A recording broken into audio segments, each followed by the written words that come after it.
Mapagpalang araw po. Dito tayo ngayon, sa tahanan ni Kuya Kador. Dito lang tayo sa labas.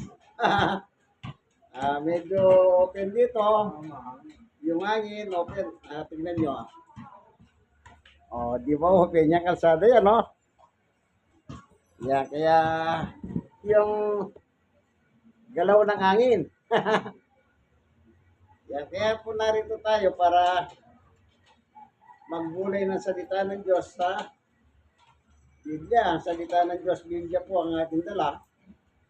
Ang ating gagamitin ngayon sa pag-aaral ng turo't aral ng ating Panginoon Diyos. At dapat lamang na gumamit tayo ng Biblia sapagkat yun ay salita ng Diyos. Opo, kailangan natin ang kanyang patnubay o kanyang tulong para maintindihan natin, maunawaan natin ang kanyang gustong dalhin sa ating mensahe. Dudulog tayo sa Diyos.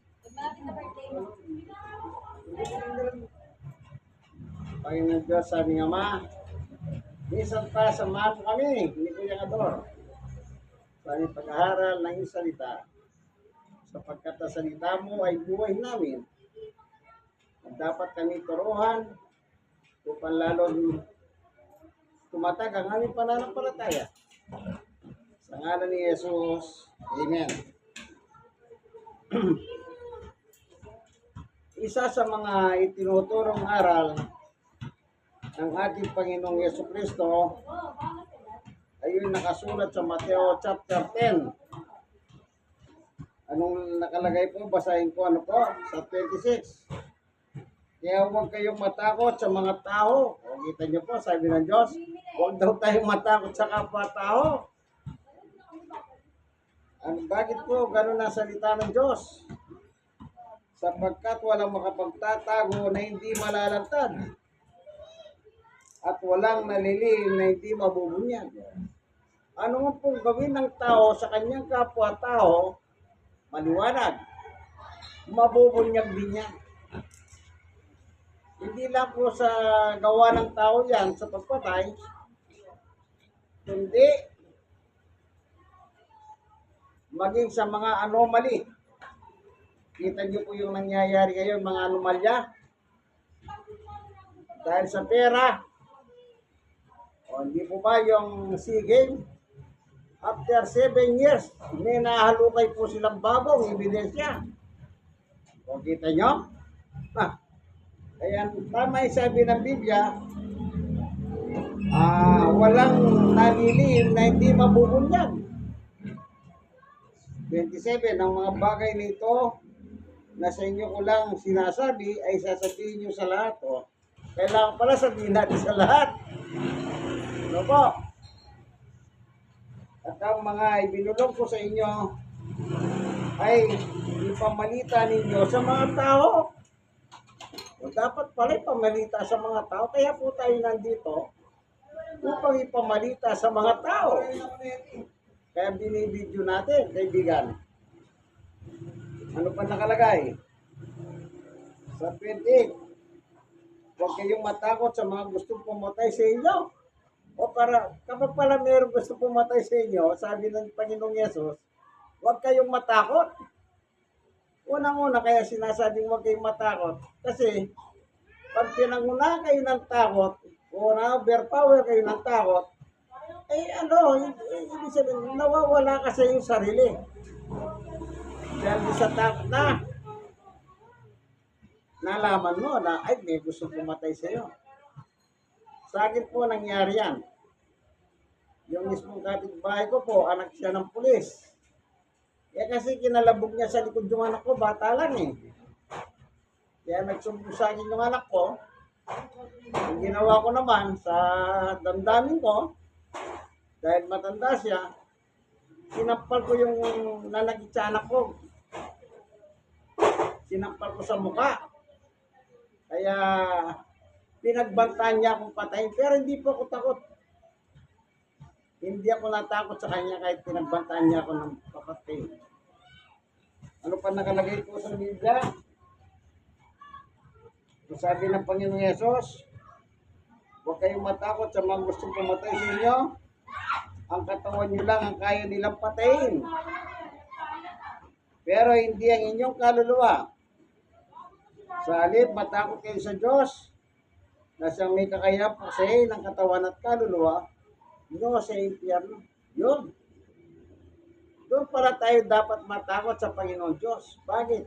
Ang sabi po, merong kapangyarihan ng Diyos, yung katawan natin, katawan ni Kuya Ador, at yung kaluluwa, yung nasa loob. Anong sabi niya? May kakayahan ang Panginoon Diyos na ibulid katawan at kaluluwa sa apoy ng impyerno. Yung pala pumapatay ng tao, katawan lang ang mapapatay niya.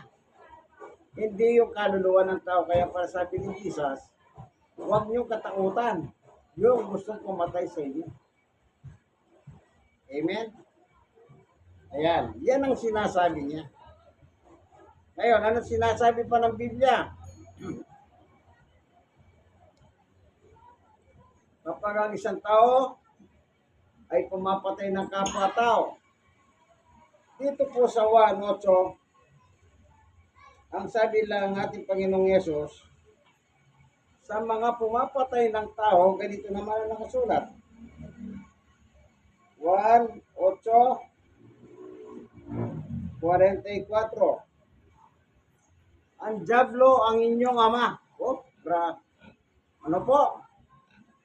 Sino ang pinatutungkulan ng Panginoong Yesus dito na sinasabihan na ang inyong ama ay ang diablo? At kung ano gusto niya, gusto ni diablo, yan ang inyong ginagawa. O, yung mga tao ito, yung daw gusto ng diablo, yun ang gusto nilang gawin. Itong mga tao po ito, tao sila. Sila po yung mismo kababayan ng Panginoong Jesucristo. Sila po ang gustong pumatay mismo sa ating Panginoong Jesucristo. Tingnan po natin sa 40, sa verse 40. Ang sabi niya, ngunit, tinangkanin niyo akong patayin. Kita niyo? Pinagtangkahan nila Panginoong Yesus na patayin siya. Kahit sinasabi ko lang sa inyo ang katotohanan, narinig ko mula sa Diyos. Yan. Nangangaral si Jesus at pinangangaral niya yung salita ng Diyos. Pero bakit sila galit kay Jesus? At gusto nilang patayin mismo ang Panginoong Yesus. Kasi po hindi nila matanggap ang sinasabi ni Jesus na ang Diyos ang kanyang ama. Yan ang ayaw ng mga tao noon sa kanya. Kasi po pag tinatawag mo ang Diyos sa iyong ama, kagaya ni Jesus, gaya ka rin ng Diyos. Kung ano ang Diyos, gayon ka rin bilang kanyang anak. Kaya hindi po nila matanggap. Kaya pag magsasalita si Jesus, kapag nangangaral si Jesus, ang gusto nila patayin siya. Samantalang sabi ni Jesus, bakit gusto niyo akong patayin? Nagsasisend lang ako sa inyo ng katotohanan. Narinig ko sa akin naman. Aral ng Diyos ang dala niya, pero galit ng mga tao. Kaya ang sabi niya sa kanila sa 44, ang diablo ang inyong ama. Yan. Kung ano ang gusto ng diablo, yun ang gusto niyong gawin. Ano yung gusto ng diablo? Pumatay. Ganito sabi sa 1:3 ay 10 verse 10. Dumarating si Satanas para lang magnakaw, pumatay at magwasak. Anong gusto ni Satanas? Pumatay ng tao. Sinong inuutosan ni Satanas? Yung tao. Sino papatay ng tao? Yung kanyang kapwa-tao.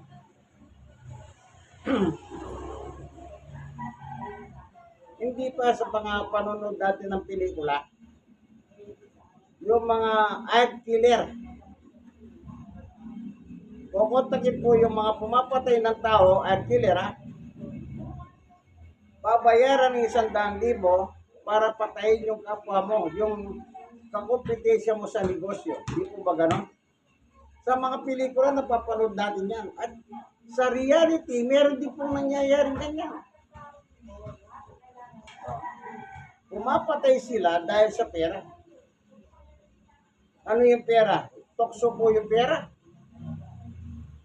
Tukso ang pera. Kaya sabi ng Panginoong Yesus, you cannot serve two master. Yung isang master, yung pera. Yung isa, ang Panginoong Diyos. Hindi mo pwedeng paglingkuran ng Diyos ng dalawa. Kaya sabi niya, hindi kayo makapaglilingkod sa dalawang Panginoon. Ang Panginoong Diyos at ang pera. Ang pera po, makapangyarihan niya. May taglay na kapangyarihan niya. Bakit? Hindi ba yung illegal drugs? Ano sabi ng mga nagpapadala sa bata? Oh boy, dali mo lang ito, ha. Bilhin mo kayo mang 1. Ito, meron ka ng 100 piso. Ihatid na yun. Yung para droga yun. Ganon po kakapangyarihan ng pera. Kaya sabi ng Panginoong Yesus, ang trabaho ni Satanas ay pumatay. At ang mga tao po, ang kanyang biktima, kanyang inuutosan para pumatay ng kanilang kapwa-tao. Samantalang ang utos ng Diyos ay huwag kang papatay. Sa Exodus chapter 20, ganito po ang mababasa. Ang sabi ng Panginoon Diyos, huwag kang papatay. Ang utos ng Diyos, huwag tayong pumatay ng kapwa-tao natin. Bakit po? Sapagkat ang lumikha ng Diyos, ang lumikha ng tao ay walang iba kundi ang Diyos. So kung Diyos ang lumikha sa atin, Diyos lang ang may kapangyarihan upang bawiin ang buhay natin na binigay niya. Walang karapatan ng sino man tao na patayin ng kapwa-tao. Hindi ba na balita po kahapon? Yung tinatawag nilang pro-BBM vloggers na sinema. Taga Bisaya po siya. Yan po sa Caloocan, kahapon, binaril siya kasama yung kanyang boyfriend. Yung boyfriend niya ngayon ay nasa ospital. Pero yung vlogger sa sinema, patay po. Alam nyo, kahit gaano laki ang galit mo sa iyong kapwa-tao, hindi ka dapat papatay ng tao. Naalala nyo po, sa kasaysayan sa Pilipinas, meron akong kwento. Alam nyo ba si Lydia De Vega, yung athlete natin nung araw, yung mabilis tumakbo? Oh. Yung anak niya, paglabas po sa gate ng bahay nila, nasa gasaan ng jeep, namatay. Pero hindi niya po kinasuhan yung driver. Hindi niya dinamanda yung driver. Hindi niya ginantihan yung driver. Ano po sabi ni Emma? Aksidente ang nangyari. Tama. Bakit? Meron bang taong gusto pumatay ng kapwa-tao? Wala. Kahit yung nakakulong nga sa mga presinto, subukin yung tanongin. Yung nakapatay ng tao. Gusto ba nila pumatay? Hindi. Bakit siya nanasagdak sa pitan? Kasi nga po, tukso ni Satanas. Ano sabi ni Satanas? Sige na, may atraso sa iyo, patayin mo yan. Diba? Diba naalala niyo yung kasabihan ganito? Halimbawa, nagkasala yung kaibigan mo sa iyo. Ano sabi ng kaibigan mo? Pare, patawarin mo na ako. Ang response mo naman, sige, pinatatawad na kita. Pero ayaw na kitang makita. Kasi pag nagkita tayo, yan may halong pagbabanta. Hindi totoong pagpapatawad yun. Kasi kung bukas sa loob mo ang pagpapatawad, walang pagbabanta dapat. Hindi. Sige, pinatatawad na kita, pero ayaw na kitang makita rito. Kasi pag nagkita tayo, yan. Di ba gano'n, kaibigan? O, naalala niyo pa yung artista? Si Picache, Cherry Pie Picache. Hindi ba nilooban yung nanay niya? At pinatay yung nanay niya? O, hindi rin po kinasuhan ni Picache yung pumatay sa nanay niya. Anong sabi ni Cherry Pie Picache? Gusto ko lang makita yung pumatay sa nanay ko. Kita niyo po, gusto niya lang makita.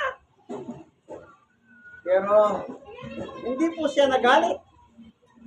Kagaya ni Lydia de Vega na hindi nagalit doon sa mga taong nakasagasa sa kanyang anak, sa taong sumaksak sa kanyang nanay. Nagpatawad po sila.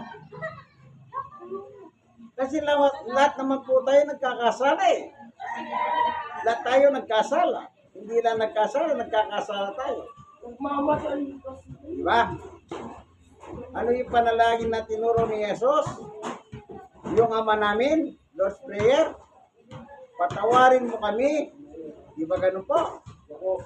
Ama, patawarin mo po kami sa aming kasalanan, gaya ng pagpapatawad namin sa mga nagkasala sa amin. Kung paano pinatawad tayo ng Panginoon Diyos,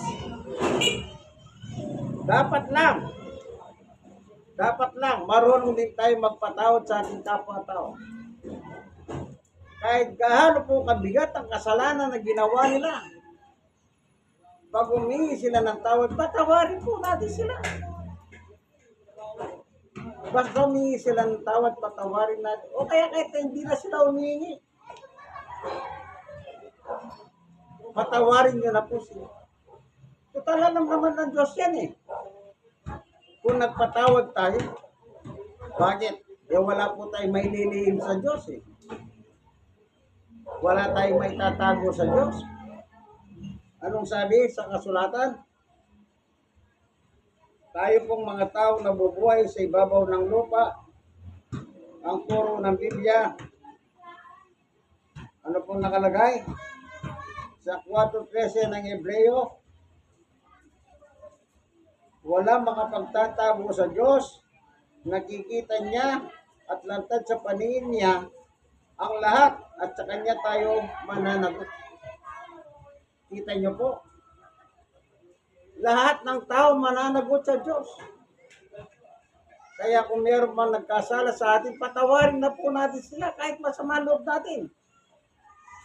Alam niyo po, meron kong narinig, pag hindi ka nagpatawad, sasabi nila, ikaw na gumagawa ng bigat ng iyong kasalanan. Ikaw pa rin doon nagkakasala, sabi nila. Isipin niyo yan. Pag hindi ka daw nagkasala, ay, hindi ka marunong magpatawad. Di po ba? Mahirap. Kapag nagpatawad ka, yung bigat na nasa dibdib mo, kaibigan, mawawala. Kaya tayo tinuturuan po ng Panginoon na magpatawad. Hindi ba kasabihan? Kung tayo nga pinatawad ng Diyos, bakit hindi tayo pwedeng magpatawad ng mga nagkasala sa atin? Di po ba? Kung ang Diyos nga pinatawad tayo, sabi nga nila. Di po ba? Kaya dapat po marunong tayong magpatawad. At higit sa lahat, wag po tayong mananakit ng kapwa-tao. Especially yung papatay ka pa ng tao. Kaya sabi ng Panginoon Yesus, wag kayong papatay. Kasi pag pumatay ka, may kasalanan ka sa Diyos. Amen? Bilang mga tao, tayo po tinuturuan ng Diyos Ano ang turo ng Diyos? Huwag po tayong papatay. Maraming salamat po sa iyo, Panginoon Diyos, sa iyong pagtuturo sa amin sa oras pong ito na tinuruan mo kami na huwag po kami pumatay ng aming kapwa-tao. Maraming salamat po sa ngalan ng aming Panginoong Yesus. Amen.